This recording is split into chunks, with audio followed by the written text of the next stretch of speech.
John McQuillan, a graduate student here at Harvard. I'm here with the Harvard Kennedy School Student Policy Review. I'm a senior editor of social and urban policy, and I have the pleasure of having the president of the eBay Foundation, Allie Ottoboni, with us. Allie Ottoboni has had an amazing career in philanthropy, 10 years been with the eBay Foundation, 4 of which she's served as president.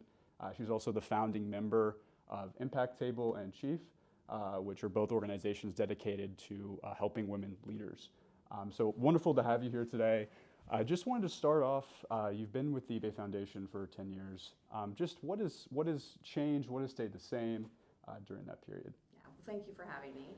I think if we consider eBay as a company, I'll just start there. There's been really amazing leaning into our purpose as a company. So really thinking about how eBay exists to connect people and build community and create more economic opportunity for all.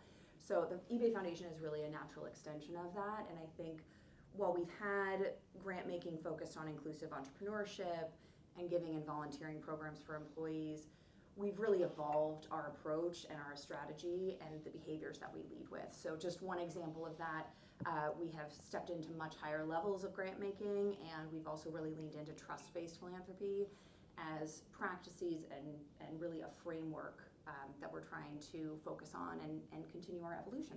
Yeah, thank you very much. And you're speaking at an event today later Yes. at Harvard to talk about trust-based philanthropy. And Yes. just for audience, could you kind of describe what does trust-based philanthropy look like for you? Sure, absolutely. Well, I think the best resource is Trust-Based Philanthropy Project. They have every toolkit, framework, guide you could want.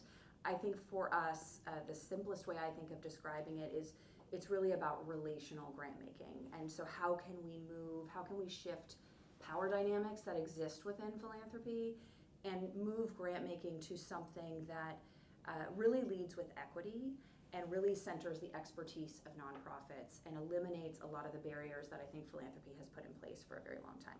That's really exciting. I mean, and to kind of go back a little recently, I mean, a lot of impactful events, but COVID-19 has still kind of impacted every industry, shaped how it thought about how it would function and look to the future. But just kind of, the eBay Foundation raised, I think in 2020, around $15 million and provided grants for organizations. And I should mention that the eBay Foundation does a lot of work with providing grants to reduce barriers to entrepreneurship, and also helps eBay employees kind of where they want to donate their money or volunteer opportunities. So that's kind of a brief description of what the eBay Foundation does. But can you just describe, I mean, your response to COVID-19, what you learned from it, what maybe corporate philanthropy maybe learned from that process? Absolutely. I will start by just saying that personally and professionally, I think all of us were dealing with a tremendous amount of stress and challenges. So I know on the personal side, I was still working full-time. I had just stepped into leading the foundation.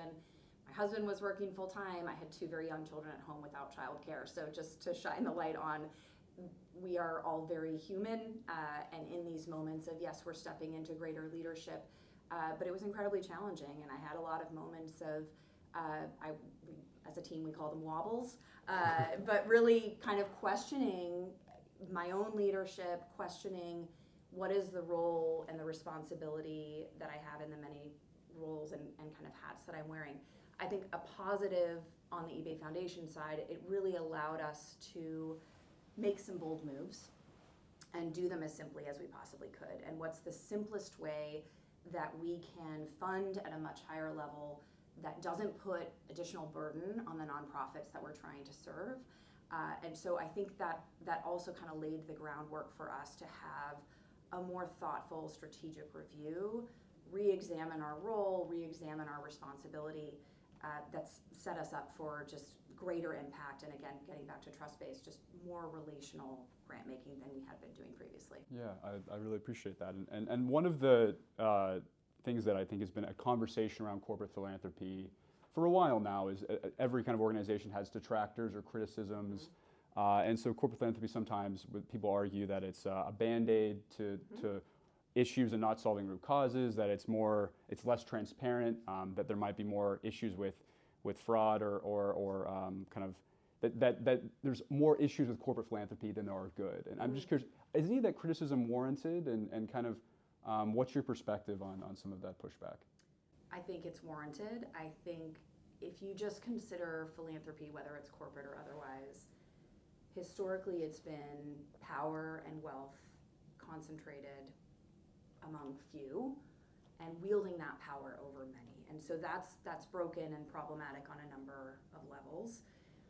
How we've navigated that is really leaning into trust-based practices and principles, and it's having the hard conversations with ourselves, whether it's staff or board or beyond.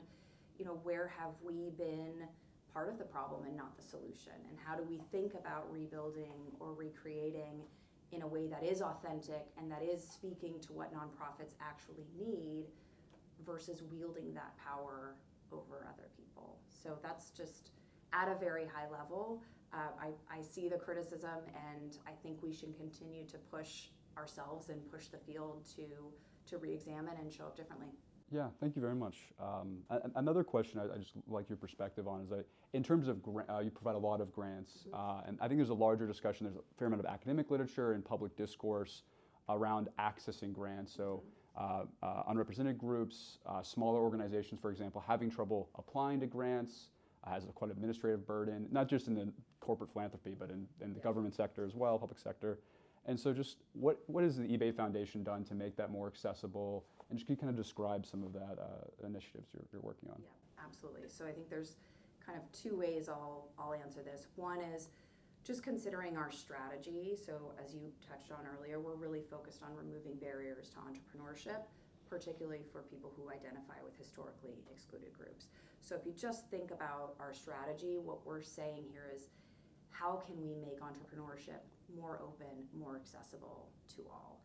I think on the process standpoint, I'll be honest, I think we still have a lot of work to do. I think for a number of our grants, we've just eliminated applications altogether, and it really comes down to a conversation that my team has with nonprofits. So we are looking at how do we reduce the barriers, the red tape, what we're asking of nonprofits. I mean, nonprofits get asked for so many resources and kind of bespoke documents for every funder they're applying for, and so what we'll often say is, please don't create anything new for us. If you have this information, it can be something you used for another funder. It could also be something that we just talk through, again, getting back to that relational piece. We want to make sure that anything that we're asking of a nonprofit is actually information that we're taking in and it's going to be used.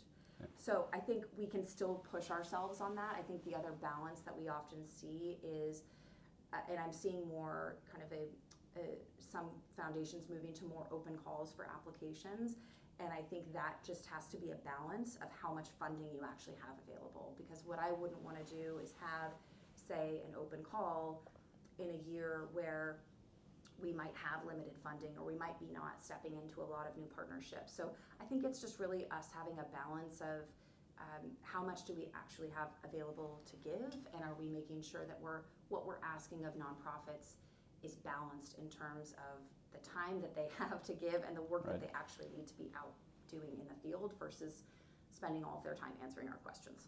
Yeah, thank you very much. And that kind of takes the conversation a bit, and you've kind of touched on it a bit, but I mean, you're someone who's worked in philanthropy for a long time. You've been a leader in the space.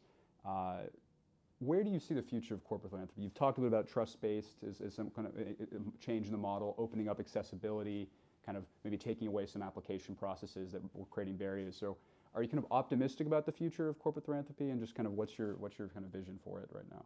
Yeah, I would say I'm optimistic. I would say it's going to take us getting out of our own way. And I think that that's really challenging. I do want to just be clear that on the trust-based side, there's a whole set of frameworks of culture and leadership and processes that go into that. So we're not, resting on the changes that we've made. I think we're really trying to push ourselves to go further in that and be really honest and lead with a lot of humility of, we're not doing every single thing we can be doing that trust-based recommends. We are where we are, and we're trying to get there.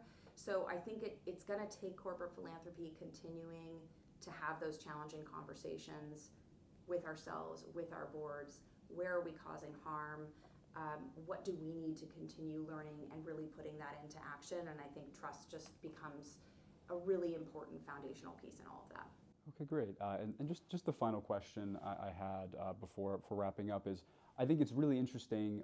Each foundation kind of has a focus or has a kind of a broader mission. And eBay Foundation, and correct me if I'm wrong, seems pretty clear in reducing barriers for people to have entrepreneurship, and is kind of focus. And entrepreneurship, I think, is inherent. There's a risk. There's a potential for failure there.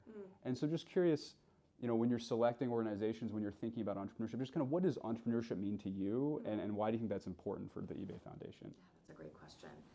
I think it does really tie into why eBay exists as a company, and it really is that belief that entrepreneurship should be open to all and accessible to all. So I think the ways in which we see entrepreneurship play out in our work is people looking within their communities, often seeing challenges, knowing their own solutions, building something around it, and then more often than not, investing in their communities even further. So I think we see it as a real tool to build wealth and build equity in communities in a way that not a lot of other things can do.